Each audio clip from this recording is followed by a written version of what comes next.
আসসালামু আলাইকুম। ওয়ালাইকুম আসসালাম। আসসালামু আলাইকুম। ওয়ালাইকুম আসসালাম। তো কেমন আছেন? জি ভালো, আলহামদুলিল্লাহ ভালো। আপনার কথা স্পষ্ট জোরে আসছে না। একটু জোরে বলতে পারবেন দয়া করে? ভালো আছি, আলহামদুলিল্লাহ ভালো আছি, ভালো হ্যাঁ, হ্যাঁ, আছি। হ্যাঁ। ঠিক আছে, ঠিক আছে। এখন শোনা যাচ্ছে ঠিকভাবে। তো নামটা কি আপু? Lima, lima, lima. Lima. Lima. অনেক সুন্দর নাম আপনার। তো কোথা থাকেন আপনি কি আপনি? করেন?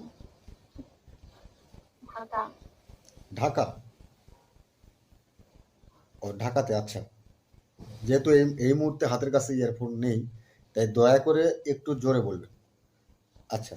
তো কি করেন আপনি? ইত্যাদি পড়াশোনা। ও পড়াশোনা কিসে আছেন? অর্থাৎ কিসে আছেন আপনি? ডিগ্রিতে, ডিগ্রি, ডিগ্রি, ডিগ্রিতে, ডিগ্রি। ও ডিগ্রিতে। কোন ইয়ার চলতেছে? কোন বর্ষ? Second year. সেকেন্ড ইয়ার, ওকে। তো এখানে কি আপনাদের ডিগ্রিতে কি কোনো মেজর সাবজেক্ট আছে? যেমন কেউ ইংলিশে, কেউ গণিতে, কেউ বাংলায়, এরকম? আমি ইংলিশে, ইংলিশে নিয়েছি। ইংলিশে?